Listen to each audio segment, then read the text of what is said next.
아브라함의 믿음에 대해서 설교하려고 합니다. 전제로 말씀을 먼저 해놓고 시작하겠습니다. 믿음으로 구원받는 것은 구약 성도나 신약 성도나 똑같이 믿음으로 구원받습니다. 많은 분들이 구약 성도들은 어떻게 구원을 받았을까? 믿음으로 구원을 받았습니다. 신약 성도들은 물론 믿음으로 구원을 받았습니다. 그래서 오늘 아브라함의 믿음 우리가 생각하는 것은 로마서 4장 전체가 우리가 어떻게 예수님을 믿고 구원을 받았는가를 설명하면서 사도 바울이 아브라함의 믿음을 여기다가 설명을 하는데 이게 굉장히 좀 복잡한 상황이 있었습니다. 성령께서 오순절에 내려오셔서 예루살렘 교회가 탄생이 됐는데 예루살렘 교회의 성도들은 대부분 구약 이스라엘 백성들 유대인들 출신들이에요. 그래서 유대인들이 예수님을 믿을 때에 가장 어려운 걸림돌이 하나 있었어요.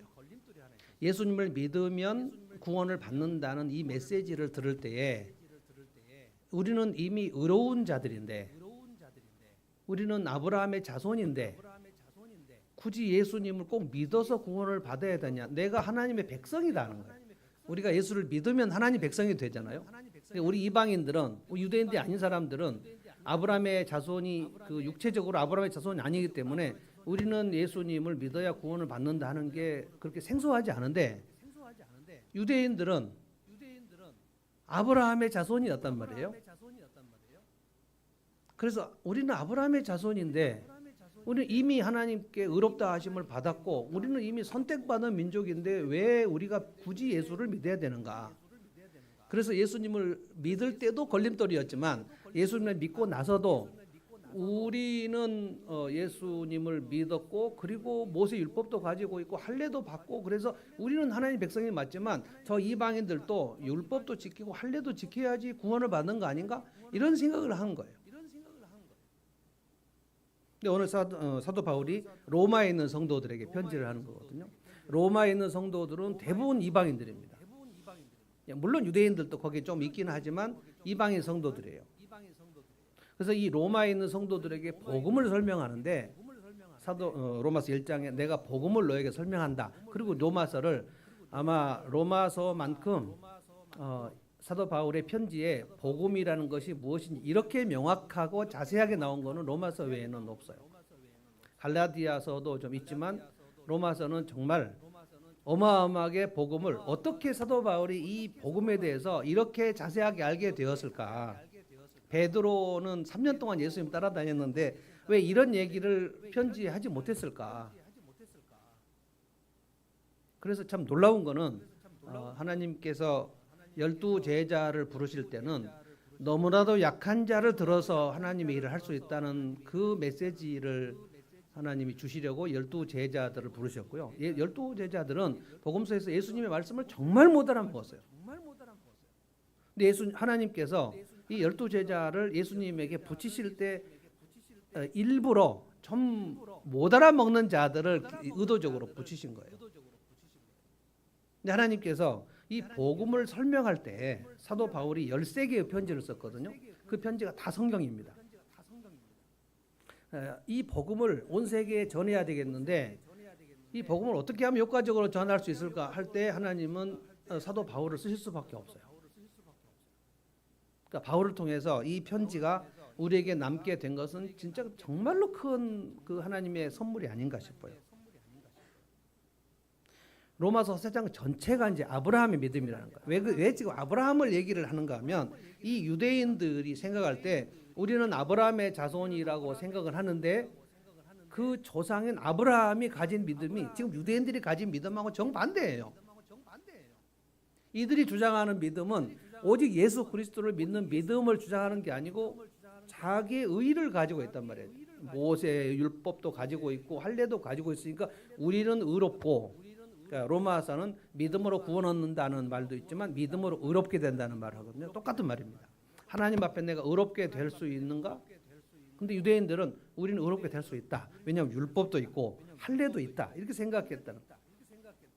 그래서 사도 바울이 이 아브라함에 대해서 집중적으로 얘기합니다. 믿음이 무엇인가에 대해서. 그래서 오늘 이 말씀을 여러분이 들으면서 이걸 생각하시면 좋겠어요. 내가 예수를 믿는 구원받는 믿음이 확실하다면 오늘 성경에서 로마서 4장에 아브라함이 가지고 있는 믿음의 특성과 내 믿음의 특성이 일치하는가를 보시면 돼요. 이 믿음이 아브라함의 믿음하고 내가 가진 믿음이 좀 다르다. 그럼 여러분은 지금 문제가 생긴 겁니다. 그래서 이 아브라함의 믿음의 특성이 무엇인가를 제가 두 가지로 설명하겠습니다. 첫째는 내게 아무런 자격이 없다. 내게 자격이 없고 내게 공로가 없다. 둘째는 내게는 아무 방법이 없다. 방법도 없고 대안도 없다. 자, 네 가지인데 외우시겠어요? 첫째는 뭐가 없고 뭐가 없어요? 내가 자격이 없고 공로가 없다. 그래야 예수님의 십자가의 공로가 내게 의로 돼서 내가 구원받는 믿음이 되는 거예요. 두 번째는 내게 어떠한 방법도 없고 대안도 없다. 이것이 믿음이에요. 나의 자신을 보면 어떻게 내 이 모습으로 하나님 앞에 나갈 수 있는가? 도저히 나갈 수 없다. 이것을 날마다 가지고 있어서 하나님의 능력으로만 나를 이길 수 있다. 이게 이제 아브라함의 믿음인데, 아브라함은 이제 75세에 하나님의 부르심을 받았는데 75세부터 100세까지 25년간 이 믿음을 훈련을 받습니다. 여러분이 내가 예수님을 영접하고 세례를 받았으면 나는 됐을 것이다 라고 생각하시면 큰일 나요. 최소한 아브라함은 25년 동안 믿음을 훈련받습니다. 엎치락 뒤치락 합니다. 말도 안 되는 일도 아브라함의 인생에는 굉장히 자주 나옵니다. 이럴 수가 있는가 하고 생각될 정도로 아브라함은 정말 치명적인 범죄도 많이 저지릅니다. 이제 오늘 설명을 쭉 하겠는데, 하나님께서 아브라함의 믿음을 키우셔요. 100세가 됐을 때 이삭을 낳고, 그리고 이삭이 한 청소년 됐을 때 하나님이 한 번 마지막으로 더 테스트를 하시는데 너의 이삭을 번제로 바치라는. 그래서 마지막 창세 22장까지 가면 아브라함이 자기가 다 장성한 아들을 번제로 바치려는 그 순종까지를 합니다. 그때 하나님께서 이제 됐다, 합격이다라고 얘기하셨거든요. 그러니까 지금 우리는 언제 여러분이 예수를 믿었는지 생각해 보시고요. 예수를 믿고 지금 가는데 이 믿음에서 아브라함이 가졌던, 아브라함이 하나님의 훈련을 받아서 가지고 있었던 그 믿음, 그냥 즉시 가진 건 아닙니다. 계속 훈련을 해서 하나님이 아브라함에게 이것을 깨닫게 하셔요. 아, 이것이 믿음이구나. 이것이 믿음이구나. 믿음이 아닌 쪽으로 늘 갑니다. 그래서 여러분이 오늘 이제 나는 아브라함의 믿음과 조금 거리가 있나라고 생각되면 내 믿음을 바른 길로 가야 되겠다고 긴장을 좀 하시면 돼요. 똑같다고 볼 수 없어요. 두 가지를 생각을 해봅니다. 나는 자격과 공로가 없다. 왜냐하면 유대인들이 이것을 주장했기 때문에. 우리는 율법이 있고 할례가 있다는 것을 주장함으로써 내가 얼마나 하나님 앞에 자격이 있고 얼마나 공로가 있는가를 드러내는 거예요. 예수님 당시에도 바리새인들이 그 구약 율법을 얼마나 많이 가지고 예수님을 핍박했습니까?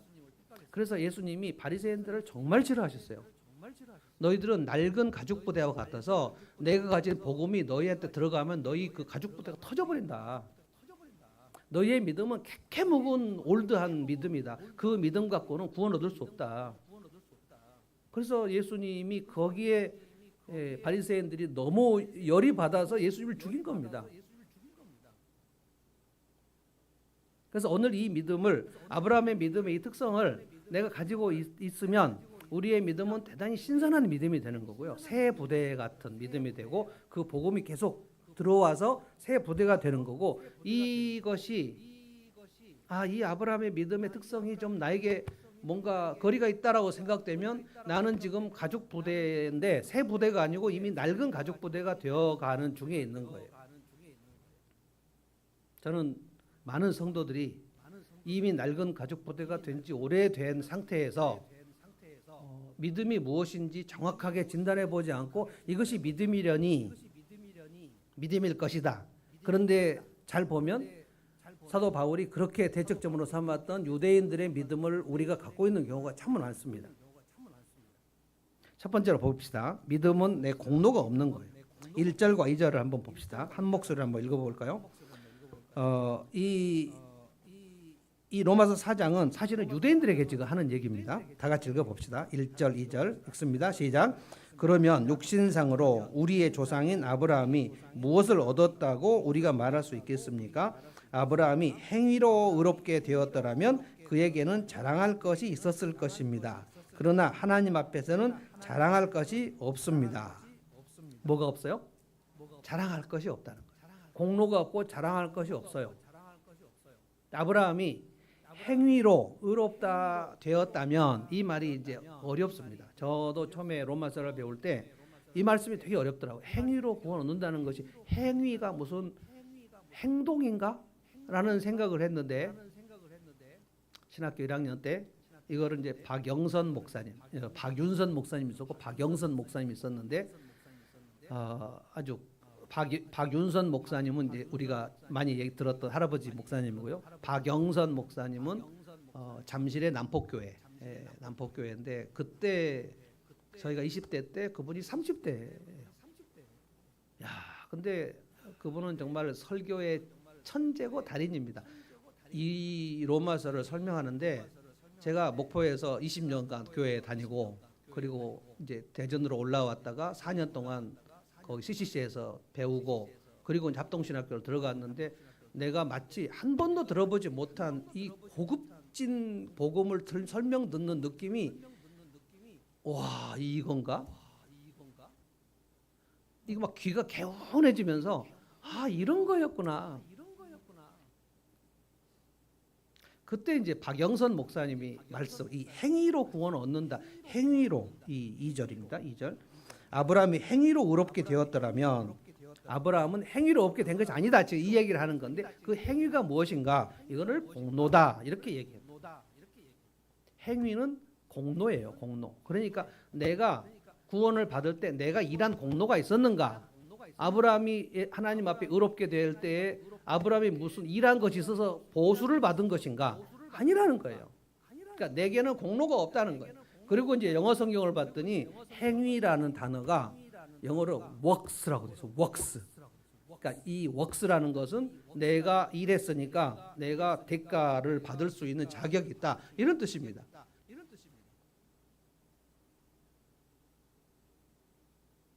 이것과 이제 가장 혼동되는 게 야고보서입니다.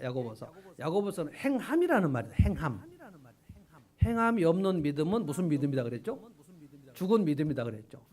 그런데 이제 로마서 행위하고 야고보의 행함이 헷갈려가지고 이 두 개를 정확하게 설명을 듣지 않은 성도들은 아마 대부분 다 헷갈릴 거예요. 로마서는 행위로 구원 얻지 않았다고 그랬는데 왜 야고보서는 믿음이 행함이 없으면 죽은 믿음에 그랬느냐? 이것이 믿음이 무슨 뜻인가? 여기서 행함이라는 것은 순종을 말하는 거예요. 행위로 구원 얻지 않았다 이 말은 믿음과 내 공로가 섞여가지고 구원 얻는 것이 아니라는 뜻이고요. 그러니까 예수님의 십자가와 부활에 내 무슨 공로를 거기다 얹어야지 구원 얻는다. 이게 로마 가톨릭입니다. 로마 가톨릭은 지금도 예수님 믿고 우리가 무슨 공로가 있어야지 구원을 받는다고 얘기합니다. 야고보서에 믿음이 행함이 없으면 죽은 믿음이다. 그 말은 제가 여러분들 열심히 설교를 한 대로 그 믿음, 내가 예수를 믿는다는 것은 내가 순종한다는 것과 어떤 것도 떼었을 수가 없어요. 그러니까 이 사람은 믿음이 있는데 이 사람은 순종이 약하다. 이런 말은 성립이 되지 않아요. 근데 굉장히 많이 한국 교회에서 합니다. 저 권사님 믿음은 참 좋은데 삶이 좀 그래. 믿음이 좋은데 삶이 안 좋은 경우는 없어요. 믿음이 없는 거예요. 이건 야고보서의 얘기예요. 오늘 이제 로마서 얘기는 아브라함이 3절로 가볼까요? 3절로. 제가 읽어보겠습니다. 성경이 무엇이라고 말합니까? 아브라함이 하나님을 믿으니. 자, 이 얘기는 여러분이 성경을 보면 따옴표가 있고 디귿이라고 되어 있죠. 이것은 창세기 15장 사건을 얘기하는 겁니다. 아브라함이 하나님을 믿으니 하나님께서 그를 의롭다고 여기셨다. 믿으니 하나님을 의롭다고 여기셨다. 그러니까 무엇을 아브라함이 하나님께 의롭다 여기심을 받을 때 무엇을 했다는 거예요? 안 했다는 거예요? 아무것도 안 했다는 거예요. 그냥 믿었다는 거예요. 공로가 없어요. 이게 창세기 15장 얘기입니다. 그러니까 믿음에 무슨 공로가 있어야 된다고 얘기하는 것이 로마 가톨릭이고 1000년이 넘게 중세 교회는 로마 가톨릭의 교리를 성도들이 그 성경에 없는 줄 모르고 그냥 그것을 받아들이고 있었어요. 그래서 연옥도 있고 천국과 지옥 사이에 연옥이 있어서 어떤 사람이 예수 믿지 않고 죽어가지고 그런데 좀 착한 일을 많이 하면 지옥에는 안 가고 연옥에 간다. 무슨 성경에 연옥이라는 근거가 없는데 로마 가톨릭 교회는 교회의 회의가 성경의 권위보다 위에 있어요. 그래서 성경에 없는 얘기도 교회에서 교황과 이걸 바티칸 공의회라고 해요. 그 교회에서 이것이 있는 것이 성도들의 유익하다. 그러면 그것을 그냥 채택을 합니다. 대표적인 게 마리아 무죄설 이런 겁니다. 마리아가 예수님을 잉태했는데 어떻게 죄인인 마리아가 죄 없는 예수님을 잉태하냐? 예수님의 어머니 마리아는 하나님의 어머니다. 굉장히 마리아를 높여요. 지금도 로마 가톨릭의 그 신부님들이 하는 유튜브 있어요. 개신교인들이 잘못 알고 있는 것을 여러분이 꼭 이렇게 알려드려야 됩니다. 마리아 성모 마리아를 대단히 높이는 신앙을 여러분은 가져야 됩니다. 마리아 신심. 여러분 절대 가지면 안 돼요. 근데 개신교 성도들과 이야기할 때 여러분이 반드시 설득을 시키라는 거예요. 마리아가 얼마나 높으신 분인지 개신교 성도들은 모른다는 거예요. 우리는 모르죠. 성경이 없으니까. 성경에 마리아가 우리 인간들보다 조금이라도 더 신성하다는 근거가 없어요. 성경이 없어도 교회가 인정하면 그냥 그 교리를 넣습니다. 로마 가톨릭. 원래 교리가 그래요. 그래서 이제 16세기에 우리가 잘 알고 있는 개신교를 시작한 마틴 루터가 그 사람도 가톨릭 신부입니다. 신부인데 도대체 왜 성경이 없는 얘기를 우리 신앙생활 이렇게 많이 가르칠까라고 생각하다가 로마 교황에게 성경이 없는 얘기가 95개나 있는데 그것을 우리 한번 이것이 성경적인가 아닌가를 한번 토론하자. 이래서 비텐베르그 성당 벽에다가 대자보를 붙이고 95개 조항에 대자보를 붙이고 이것 가지고 교황하고 나하고 1대1로 한번 토론해보자. 교황이 볼 때 이 피레미 같은 신부 녀석이 그런 얘기를 하는데 우리 중세 1000년의 교리를 지금 흔들려고 하는 쥐새끼 같은 죽이려고 그랬습니다. 로마 가톨릭에서 마틴을 죽이도록 군대를 파견했는데 독일에 있는 제후들이 루터를 보호하자. 어차피 지금 로마 교황도 보기도 싫은데 우리 독일의 제후들의 그 권력을 좀 지키자. 그래서 매우 정치적인 이유로 루터를 보호해 줍니다. 그래서 루터가 성 안에서 보호를 받으면서 독일어로 성경을 번역합니다. 헬라어, 히브리어, 신약 성경을 번역해 가지고 독일의 성도들에게 성경을 보급해 버려요. 그때 여러분 잘 알고 있는 구텐베르그가 발명수를 개발해 가지고 인쇄술이 발명이 돼 가지고 활자가 막 개발되는데 하나님의 크신 섭리라고 봅니다. 그래서 책 인쇄가 막 활발하게 되어 버려요. 그래서 독일어 성경이 막 나가니까 사람들이 그때서야 1000년 동안 금지되었던 성경은 라틴어로 돼 있어서 일반 성도는 볼 수 없었어요. 사제들만 사제 학교에서 로마 가톨릭에서 가르치는 라틴어를 배울 수 있었고 성경은 라틴어만 돼 있어서 사제들만 읽을 수 있었어요. 평신도들은 성경을 읽을 수 없었어요. 우리가 이 대한민국 언어로 성경을 갖게 된 거는 이거는 엄청난 겁니다. 그래서 이제 독일 성도들이 성경에 없는 얘기를 우리가 1000년간 너무나 많이 지금 기만당하고 살았지 않냐. 그리고 이제 프랑스에서도 프랑스 성경이 번역되고 영국에서도 영국 성경 번역되고 전 유럽이 자기 나라 말로 성경을 갖게 되는 일이 이것이 종교 개혁입니다.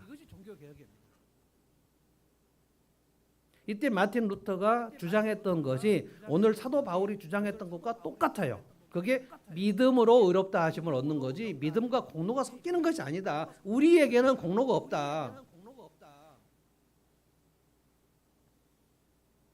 자, 창세기 15장에는 무슨 일이 있었는가? 오늘 이 로마서 4장은 창세기 15장과 창세기 18장에 이 아브라함의 두 가지 사건을 75세 때 하고 99세 때의 얘기를 들어서 믿음이 무엇인가를 설명합니다. 창세기 15장에 하나님께서 아브라함을 부르셨을 때 아브라함에게는 자식이 하나도 없었는데 하나님이 너의 자손을 통해서 열방의 모든 사람들이 복을 받게 될 것이다. 아브라함아 너는 복의 근원이다 라고 약속을 해주셨는데 아무리 해도 자식이 생기지 않으니까 아브라함은 믿음으로 가나안 땅으로 왔긴 왔지만 그것이 초신자의 믿음이에요. 예수를 믿는 믿음이 처음부터 어른의 믿음으로 시작하는 게 아닙니다. 예수를 믿으면 갓난아이 같은 믿음을 갖게 돼요.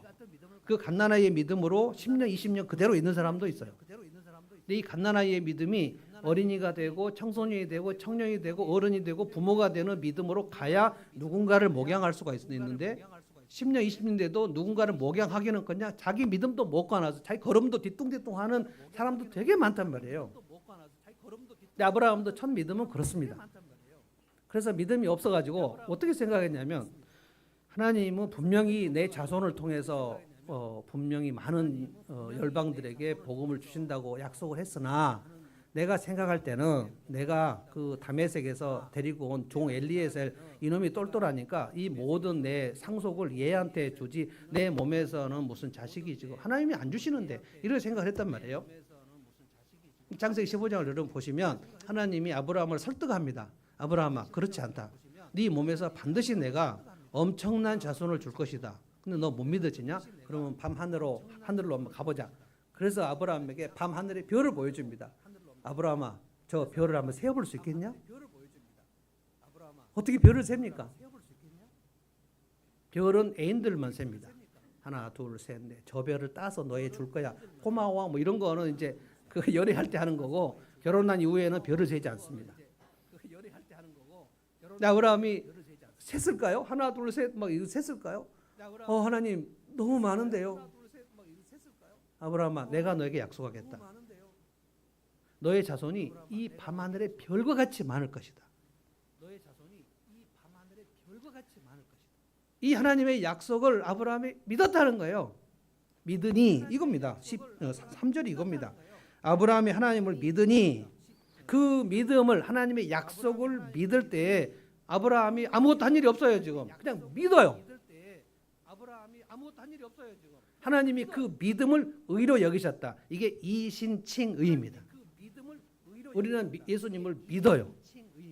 예수를 믿을 때 예수님께서 나의 죄값을 해결한 사실을 믿지 내가 내 죄값을 해결하기 위해서 무슨 일을 했습니까? 우리가 아무것도 한 게 없잖아요.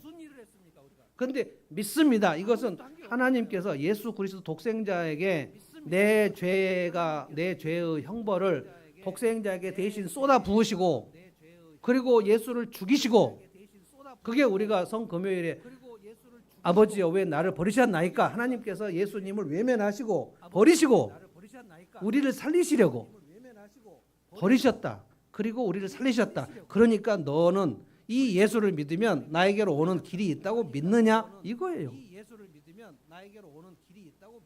그럼 우리가 예수 영접을 할 때 예 믿습니다. 그러면 목사가 하나님 이번 예수님을 믿습니다. 그러면 저를 따라서 하실래요? 저는 죄인입니다. 저는 죄인입니다. 저는 예수님을 믿습니다. 저는 예수를 믿습니다. 그러면 내가 이 믿음으로 하나님의 자녀가 되고 구원받는 줄로 믿습니다. 제가 이 믿음으로 하나님의 자녀가 되는 줄로 믿습니다. 아멘, 아멘 하면 그 믿음으로 세례를 주는 겁니다. 뭘 합니까? 아무것도 하는 게 없어요. 무슨 공로가 있습니까? 오늘 이 아브라함의 믿음을 우리가 정확하게 알면 좋겠어요. 유대인들은 우리가 아브라함의 자손이라고 생각하는데 지금 아브라함이 가진 이 믿음하고 아주 방대되는 믿음을 가져요. 우리가 할례를 받았고 우리가 율법을 가졌으니 저 이방인들하고는 다르고 우리는 하나님 앞에 의로움이 있어요. 우리는 의롭고 쟤들은 의롭지 않아요. 이거를 나눈다는 거예요. 근데 우리는 아브라함의 자손이라고 한다는 거예요. 사도 바울이 너희 조상 아브라함이 무슨 믿음을 가졌니 내가 얘기해 주겠다는 거예요. 그래서 갈라디아에서 뭐라 그랬냐면 육신의 아브라함의 자손이 아니고 아브라함이 가진 그 믿음은 예수 그리스도를 믿는 믿음이니 예수를 믿는 사람이 우리가 아브라함의 자손이다. 완전히 충격적인 얘기 해버립니다. 그러니까 유대인들이 얼마나 짜증이 나겠어요. 그래서 초기에 사도 바울을 그렇게 유대인들이 핍박했던 겁니다. 지난주에 제자의 삶의 그 초기에 예루살렘 교회는 어떻게 핍박을 받았는가. 그 핍박을 했던 장본인이 바울이 되기 전에 청년 사울이었죠. 사울이 교회를 핍박할 때 그 사울이 가졌던 모든 생각이 지금 이 유대인들이 가졌던 생각이에요. 나는 굉장히 의로운 사람이다. 사울이 예루살렘 교회를 핍박할 때 결국 누가 순교를 했습니까? 정말 아까운 사람 스데반 집사가 순교했죠. 사울이 죽인 거예요. 그러니까 사울이 예수님 믿고 나서 얼마나 자기가 죄인 중에 괴수라는 것을 고백했는지 내가 스데반을 죽였다. 내가 하나님의 교회를 핍박했구나. 내가 내 유대인으로서 의로움을 가지고 하나님의 교회를 핍박했다. 그래서 나는 죄수 중에 괴수고 나는 만삭되지 못한 자요. 나는 사도는 사도인데 너무나 지극히 작은 자요. 그래서 이름을 작은 자라고 해서 폴이라고 지은 거예요. 바울이 저 작은 자라는 뜻입니다.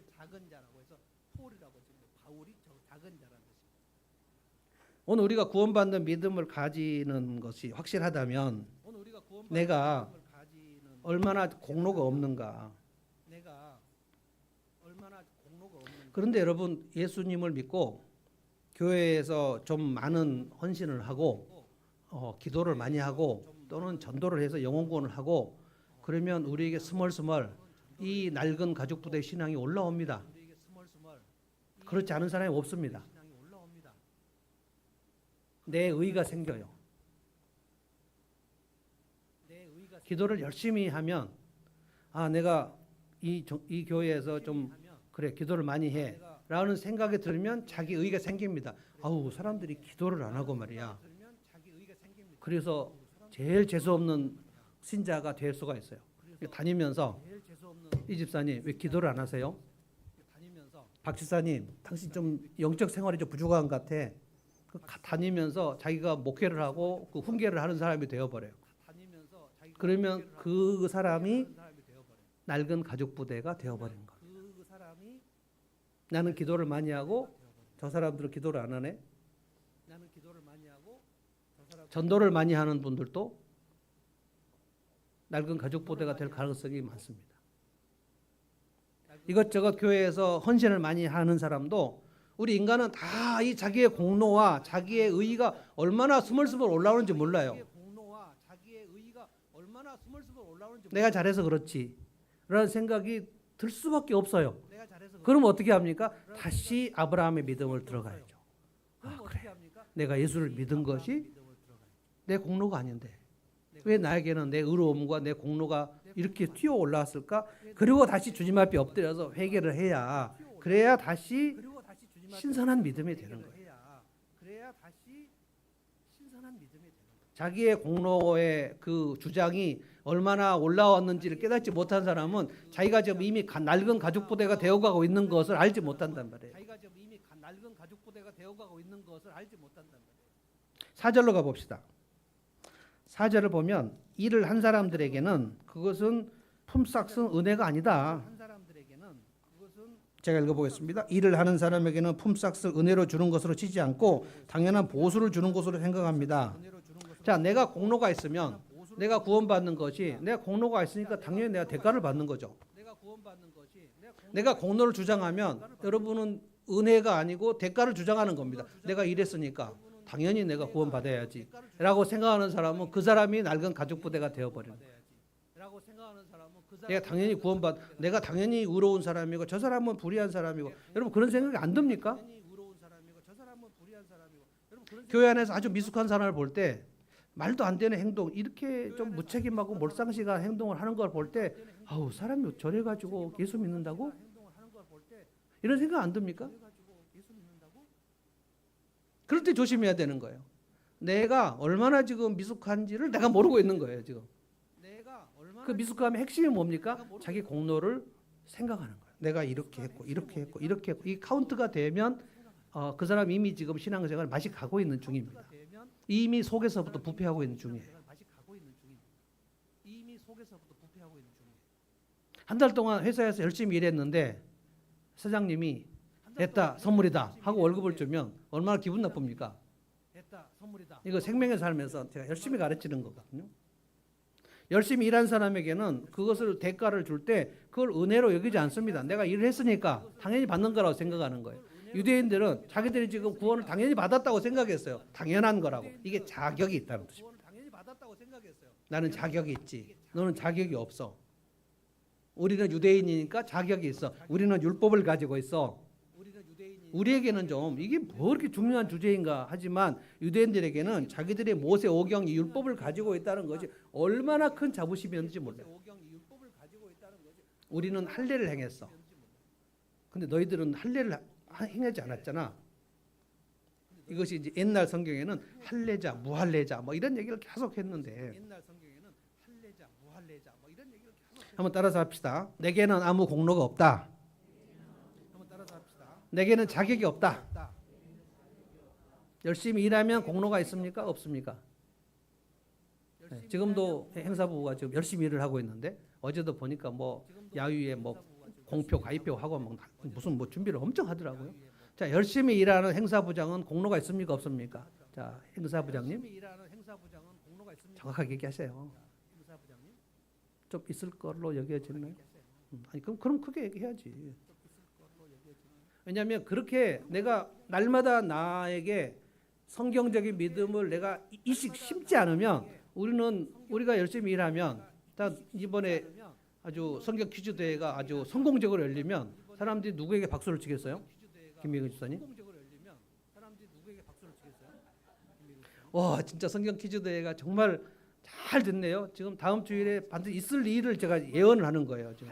잘 될 것 같아요. 열심히 준비하는 거 보니까. 그러면 김민근 집사님 행사부장 진짜 수고했다.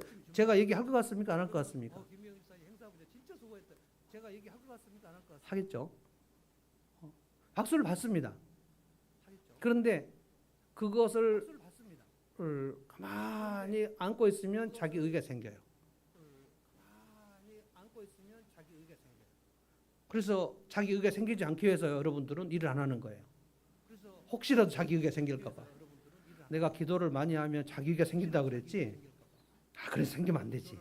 그래서 기도를 안 하는 게 그래 나는 부족해라고 생각하도록. 그래서 안 하시는 것 같아요.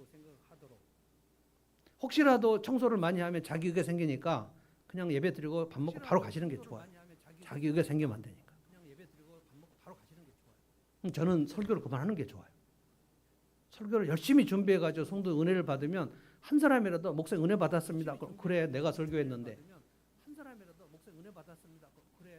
우리 교회는 또 그런 얘기 너무 안 하니까. 전 자기 의가 안 생겨요. 신앙생활 열심히 하면 자기 공로가 불쑥불쑥 올라옵니다. 이것을 깨달아야 된다는 거예요. 내가 이 일을 얼마나 많이 하고 얼마나 공로가 생기고 얼마나 교만해지는지를 자기를 알아야 돼요. 없는 교만이 생긴 게 아니고 원래 있는 교만이 드러나는 거예요. 그래서 그 교만을 쳐서 복종시키는 기도가 필요한 것입니다. 그래서 기도보다 일을 많이 하면 반드시 문제가 생겨요. 성경 말씀을 깨닫는 것보다 일을 더 많이 하면 반드시 문제가 생겨요. 제가 스승회 주일 때 여러분 경고했죠. 20년, 30년 후에까지 하늘문교회에 남아 계신 분들은 누가 이 교회를 망가뜨리는가를 유심히 보십시오. 말씀이 없이 하나님 앞에 자기를 복종시키는 기도를 하지 않고 열심히 많은 일을 하면 반드시 그 교회를 망가뜨리는 장본인이 됩니다.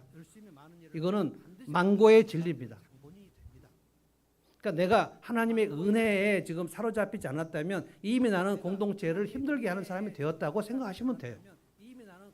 하나님의 은혜가 있어야 돼요. 하나님의 은혜가. 예배를 오늘 드릴 때 여러분에게 하나님의 은혜가 있습니까?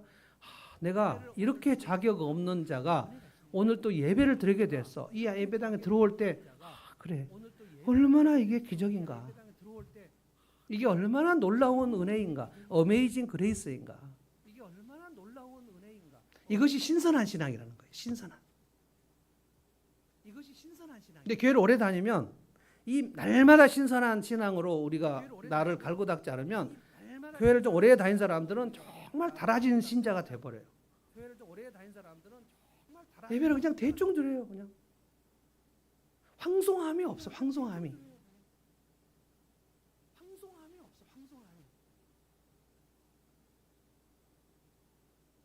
헌금도 그냥 대충. 어떤 사람은 헌금도 안 드리고 그냥 쑥 들어가고 그냥 앉아 있어. 그냥 기도를 할 때도 그냥 형식적으로 그냥 기도하고 그냥 앉아 있어. 은혜가 없다. 내가 이 교회에 몇 년째인지 뭐 이런 거. 그래서 고린도 교회는 얼마나 상태가 안 좋았는지 아십니까? 내가 사도 바울에게 세례받은 사람이야. 이게 바울파예요. 내가 이 교회에서 학력이 제일 높아. 이게 아볼로파예요. 서울대 나온 사람들이 모여갖고 아볼로파를 만든다 봐요. 우리는 3대째, 4대째 예수 믿은 사람. 이게 개바파예요. 어떤 분 그 페이스북을 제가 봤는데 저하고 친구가 아닌데 우연히 한번 들어갔어요. 그랬더니 평양의 교회에서 아펜젤러 선교사한테 전도를 받은 4대째 막 이렇게 페이스북에 써놨어요. 와, 진짜 제가 눈을 의심했어요. 그게 뭐? 그거를 페이스북 대문에 써놨단 말이에요. 상태가 괜찮을까요? 만나는 사람마다 인사하면서 제가요 지금 평양 그 교회 아펜젤러의 4대째 제가 증손자인 아무개입니다. 얼마나 재수 없습니까?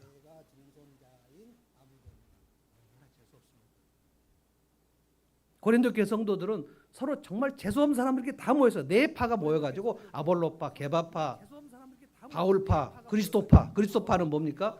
내가 그리스도를 어젯밤에 꿈에 봤는데 너희들은 봤냐? 신비한 체험이 있어요. 여러분 신비한 체험을 그 자랑하는 사람들은 정말 답이 없습니다. 뭐 지옥 갔다 온 사람도 있고 천국 갔다 온 사람도 있고 그걸 또 출판해 가지고 정말 한국 교회 돌아다니면서 내가 천국 갔는데 예수님이 키가 185였고 막 이런 얘기를 하면서 막 금발이었고 막 곱슬머리였는데 아주 유명한 신학자도 천국 갔다 와갖고 간증을 하고 뭐 책을 내고. 여러분 좀 우리가 내 신앙을 신선하게 좀 만들어야 돼. 신선하게. 그게 뭡니까? 내게는 공로가 없다는 것을 주님 앞에 십자가의 공로밖에 없거든요. 예수님이 십자가에 그의 공로를 얹는 사람은 그 사람은 구원받는 신앙에서 멀어집니다. 조심하셔야 돼요. 여러분 예수 믿고 몇 년째인지 각자 생각을 해보십시오. 나는 지금 대단히 무딘 신앙으로 달아져 버렸는가? 달아졌다는 것은 제가 이렇게 얘기합니다. 주님보다 가까워지는 것이 아니고 사람들하고 가까워지면 달아지는 거예요. 주님하고 인격적으로는 친해지지 않았는데 교회 행사에 익숙해져 버리면 달아지는 거예요. 제가 20년 동안 그렇게 신앙생활을 했습니다. 저 주님하고 친해지지 않았고 목포교회 모든 행사에 얼마나 친했는지 몰라요. 예배 드릴 때는 그 은혜가 물컹물컹하지 않은데 예배 이후에 커피 마시고 밥 먹고 막 청소하고 액티비티하고 이것이 막 너무 막 활발한 사람은 그 사람은 그 교회에서 정말 달아진 사람, 아주 보기 싫은, 신선하지 않단 말이에요. 신선하지 않으면 여러분 음식이 신선하지 않으면 어떻게 돼요? 냄새가 나잖아요. 냄새가 나는 음식을 여러분 먹습니까?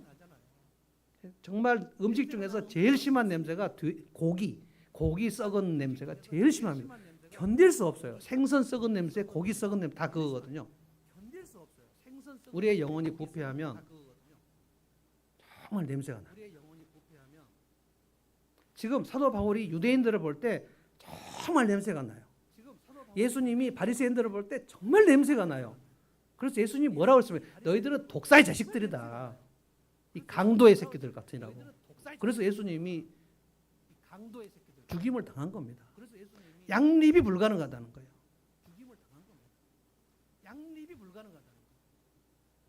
내게 은혜가 있는가? 내가 예배 드릴 때 황송함이 있는가? 나를 주님이 이곳까지 인도하신 그것을 막 그 생각을 해야 돼요. 자, 두 번째입니다. 다 같이 19절을 한번 보겠습니다. 19절로 한번 봅시다. 이것은 창세기 18장 얘기입니다. 19절 한번 읽어봅시다. 다 같이 시작. 그는 나이가 100세나 되어서 자기 몸이 이미 죽은 것이나 다름없고 또한 사라의 태도 죽은 것이나 다름없는 줄 알면서도 그는 믿음이 약해지지 않았습니다. 나이가 몇 세가 됐어요? 100세가 됐는데 사실은 99살입니다. 이 얘기가 지금 무슨 얘기인가? 창세기 18장에 보면 아브라함이 이제 99세가 되었는데 하나님이 75세에 자식을 주겠다고 하고 그 창세기 15장 아까 아브라함이 밤하늘의 별을 보면서 이 별과 같이 네 자손이 많게 할 것이라는 약속을 믿었어요. 그런데 10년을 기다렸는데 하나님이 아들을 주시지 않았어요. 자, 무슨 열매를 맺게 하기 위한 것일까요? 무슨 성령의 열매가 아브라함에게 맺히기를 원하시는 걸까요? 오래 참음의 열매죠. 오래 참음. 굉장히 신비한 열매입니다. 오래 참음의 열매를 맺으려면 절대 일이 안 돼야 돼요. 하나님이 75세에 약속을 하시고 그 약속을 믿었고 아브라함이 믿었는데 하나님께서 너는 의롭다 하고 인정하시고 1년이 지나고 2년이 지나고 10년이 지났는데 아들을 안 주셨단 말이에요. 근데 여기서 사라가 등장합니다. 사라가 꾀를 냈어요. 그래, 하나님께서 아들을 주시면 됐지 꼭 내 몸까지 빌어야 될 필요가 있나? 내 여종 저 건장한 이집트 여인 하갈이 있는데 아브라함에게 하갈을 붙여갖고 아들을 낳으면 됐지. 아내 말 잘못 들어갖고 그 평생 망친 사람이 아담. 이 선악과 따먹어봐. 그래 하고 딱 벌써 따먹은 아담. 멍청한. 그 다음에 아브라함. 말도 안 되는 하나님께서 아브라함에게 약속을 하셨다는 것은 아브라함과 하갈의 몸에서 약속을 하셨다는 뜻인가요? 아브라함과 사라의 몸에서 아들을 주시겠다는 뜻이에요. 사라는 이게 약은 꾀를 낸 겁니다. 그렇게 해서 하나님 약속 우리가 이루면 되지. 근데 아브라함이 그걸 덥석 물어요. 당신 저 하갈을 취해서 아들 낳아. 씨바진가? 그래서 아브라함이 하갈을 취합니다. 그래서 거기서 이스마엘을 덜컥 낳아요. 이때가 아브라함이 86세예요. 하나님께서 아브라함에게 무엇을 결심하셨냐면 아브라함이 자기 생식 능력이 떨어질 때까지 내가 아들을 주지 않겠다. 그리고 사라, 저 약은 꾀를 가지고 사라에게 경수가 끊어질 때까지 아들을 주지 않겠다. 여러분, 하나님께서 우리의 인생을 보실 때 우리가 그 잔머리 쓰고 막 약은 꾀로 신앙생활을 하면 하나님께서 아브라함과 사라에게 하신 결정을 안 내리실 것 같습니까?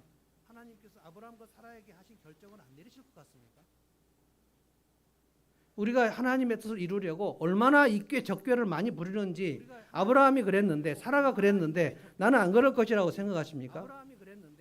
이것이 하나님의 뜻일 것이다 라고 내 생각과 내 계획을 묶어가지고 이거 하나님의 뜻이니까 제가 순종하는 거예요 하고 하나님과 딜을 하려고 하는 경우가 정말 많아요. 그 모습이 못마땅하면 하나님께서 약속을 고무줄처럼 늘려버립니다. 그래서 아브라함이 아들을 낳을 수 없는 때까지를 하나님은 기다리십니다. 사라의 경수가 끊어질 때까지를 기다리셔요. 이게 창세기 17장 18장인데 99세가 되었을 때 아브라함이 이미 늙어서 내가 이제 생식 능력이 끊어졌다라고 판단이 될 때 하나님이 아브라함에게 오셔서 아브라함아 내년에 네 아내 사라에게 아들이 있을 것이다. 이야, 미칠 일입니다. 아브라함은 하나님이 약속하시면 반드시 이루실 것이라는 것을 알아요. 근데 내 몸의 상태가 이미 내 몸의 생식 능력이 끊어졌다는 것을 내가 알아요. 그리고 사라가 얼마 전에 여보 내가 이제 경수가 끊어졌어요. 이건 폐경입니다.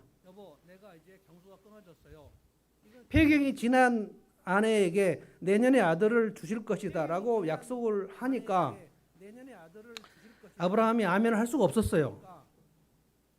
아브라함이 사람입니다. 여러분 이런 시간에 우리가 아멘 하면 미치는 겁니다. 아멘 할 수가 없어요. 내가 아무런 방법을 갖고 있지 않을 때 내 방법이 다 끊어졌는데 하나님께서 우리에게 하신다. 너에게 내가 일을 한다 라고 할 때 우리가 선뜻 아멘 할 수가 없어요. 아브라함이 속으로 웃었어요. 하나님 골든타임 다 지나갔습니다. 속으로 그렇게 생각했다고 창세기에 나옵니다. 아브라함이 혼자 속으로 웃으며 뭐라고 했는가? 내가 100살이고 사라가 90인데 하나님 약속 이루어지겠는가? 속으로 생각했다는 거예요. 사라는 속으로 또 어땠냐? 장막 뒤에서 숨어가지고 피식 웃었어요. 내가 지금 경수가 끊어졌는데 하나님 이걸 모르시네? 하나님 모르세요? 하나님이 사라 경수가 끊어졌는 거 모르세요?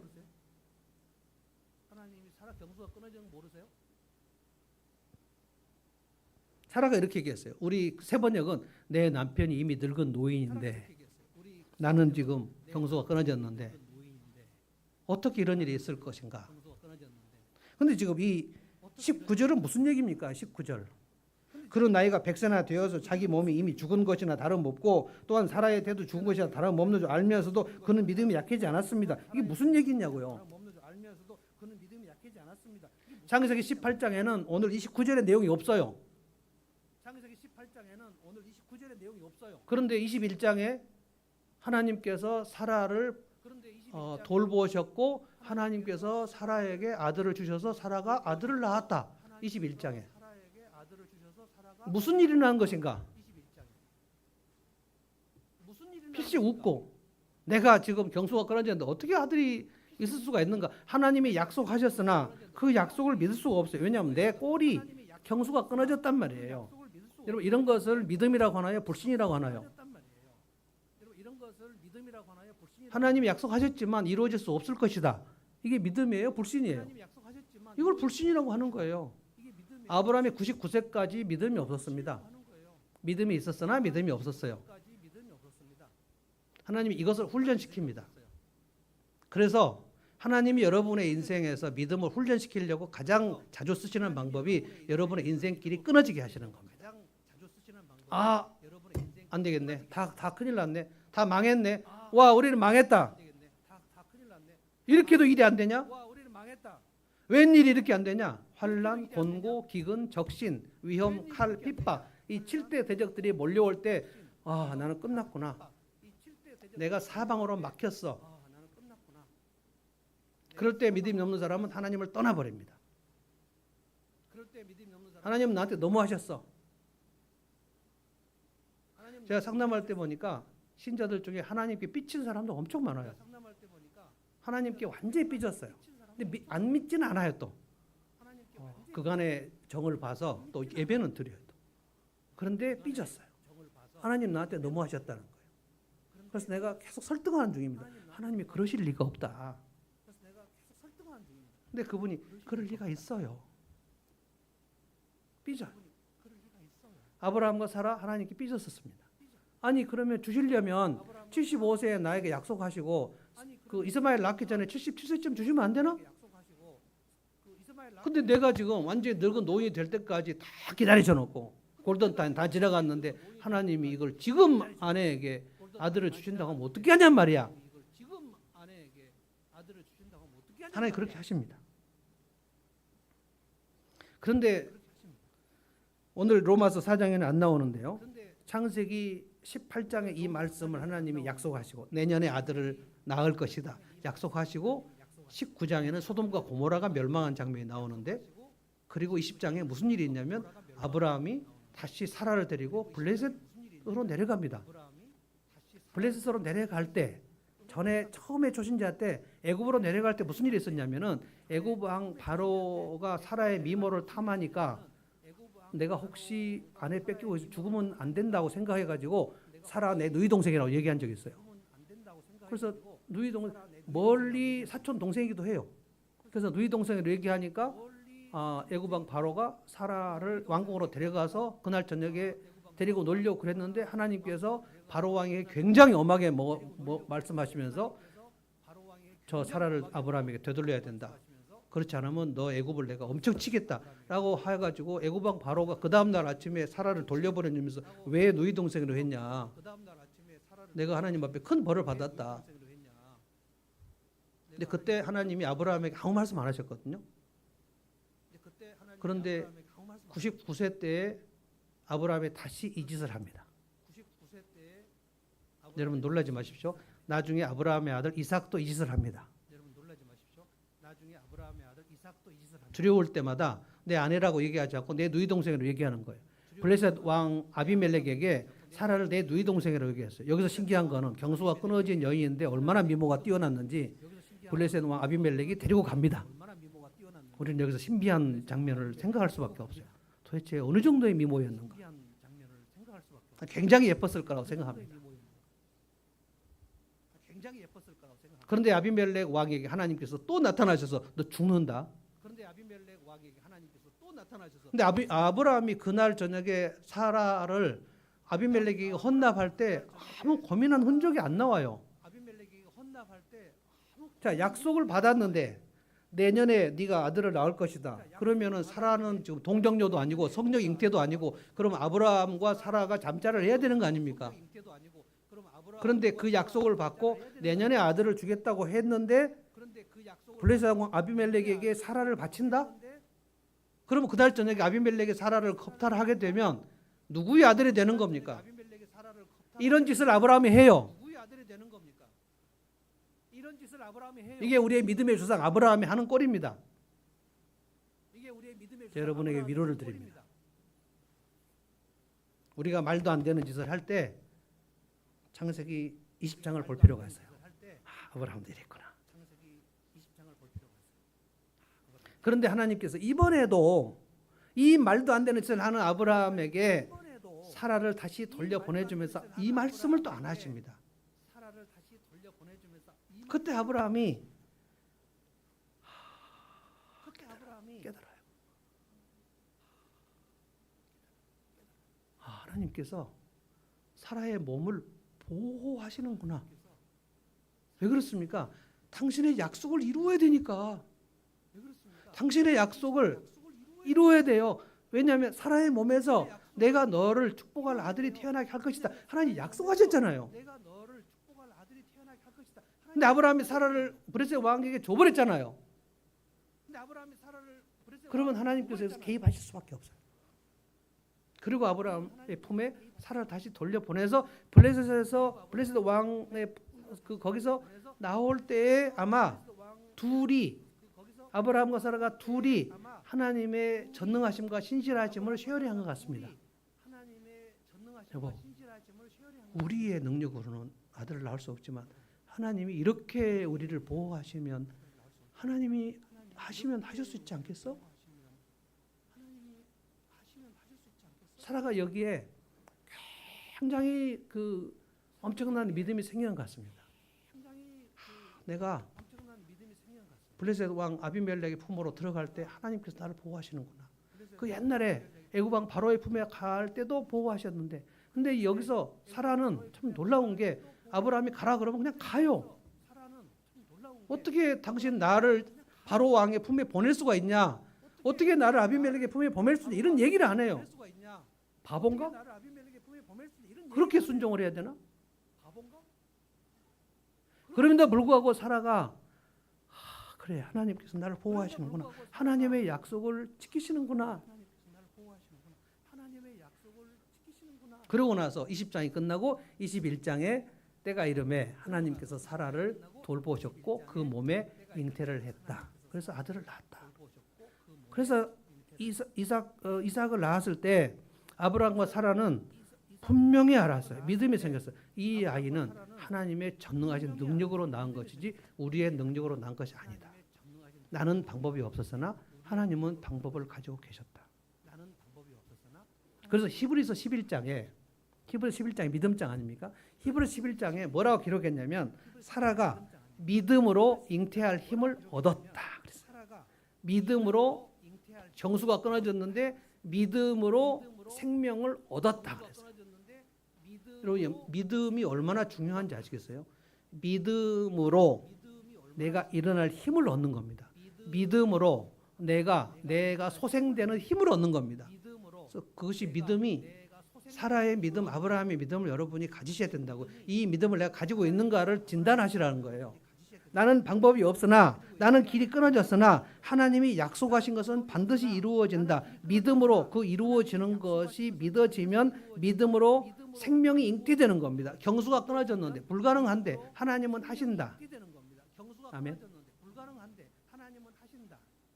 이것이 아브라함의 믿음이에요. 두 가지입니다.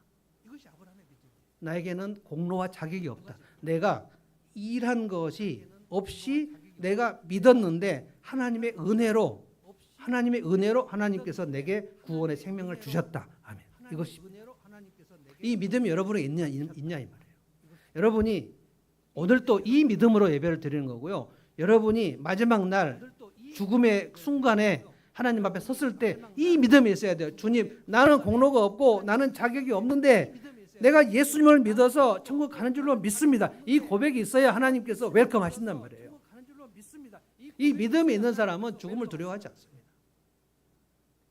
그래서 이 말씀을 보시면 19절을 보십시오. 그는 나이가 100세나 되어서 자기 몸이 이미 죽은 것이나 다름없고 또한 사라의 태도 죽은 것이나 다름없는데 알면서도 자기 몸에 죽은 것을 알면서도 그 믿음이 약해지지 않았다. 이거는 창세기 20장의 사건이 있은 다음의 얘기예요.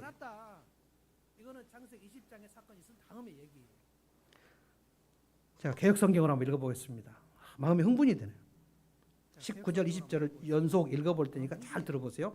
그가 100세나 되어 자기 몸에 죽은 것 같고 사라의 태가 죽은 것 같음을 알고도 믿음이 약해지지 아니하고 믿음이 없어 하나님의 약속을 의심하지 않고 믿음으로 견고해져서 하나님께 영광을 돌리며 약속하신 그것을 또한 능히 이루실 줄을 확신하였으니 그러므로 그것이 그에게 의로 여기졌다. 내 몸이 죽은 것 같음을 알고도 내게 아무런 방법이 없는 것을 알고도 믿음이 약해지지 않냐고 도리어 믿음이 견고해졌다. 이 믿음이 능력이 생겼다는 거예요. 일어날 수 있게 되었다는 거예요. 그래서 여러분이 험한 세상을 살 때 그래서 믿음으로 세상을 이기는 겁니다. 믿음은 하나님은 하신다. 하나님은 나를 돌보신다. 하나님은 나를 지키신다. 이 믿음을 날마다 새겨야 된단 말이에요. 그렇게 해서 믿음으로 이기는 거예요. 믿음으로 이겨서 그 믿음을 잃지 않고 죽을 때까지 끝까지 갔을 때 믿음으로 끝까지 세상을 이기고 인생을 이긴 사람에게 생명의 명령을 준다 했단 말이에요. 오늘 여러분에게 이 믿음이 있는가를 진단해 보시라는 거예요. 이 믿음이 아브라함의 믿음하고 내 믿음이 동질의 것이다. 그럼 여러분은 매우 신선한 믿음이에요. 프레시하단 말이에요. 프레시. 새 부대. 이 믿음이 나에게는 좀 지금 뭔가 흐리다. 나에게는 뭔가 공로가 있는 것 같고 내가 뭔가 주장할 것이 있는 것 같고 내가 하나님 앞에서 한 일이 다른 사람은 뭘 좀 잘한 것 같고 이게 공로가 있으면 여러분은 옛 가죽 부대가 되어가고 있다. 나는 지금 내가 아무런 방법이 없으니까 내가 기도할 힘이나 무슨 용기가 나지 않아 믿음이 쭉 다운됐다면 아브라함이나 사라의 상태보다 더 안 좋은 상태가 있을까요? 그들은 아들을 낳을 수 있는 가능성이 없어요. 이 아브라함의 믿음이 사라의 태가 끊어졌다는 것을 알아요. 그런데 하나님이 그 태를 여실 것이다. 그 믿음을 가지는 것이 뭡니까? 예수님이 죽으셨는데 사흘 만에 하나님이 그 예수님을 살리셨을 것이다. 이게 부활신앙입니다. 그 믿음이 에베소서에 보면 예수님을 죽은 가운데 살리신 그 능력을 믿는 믿음이 오늘 너희들의 일상의 하루에 그 믿음이 필요하다는 거예요. 그래서 믿음으로 이기는 겁니다. 자, 찬송하겠습니다. 찬송가 494장 하나님 앞에 찬송 올리겠습니다. 만세 반석 열리니 내가 들어갑니다. 창의 허리 상하여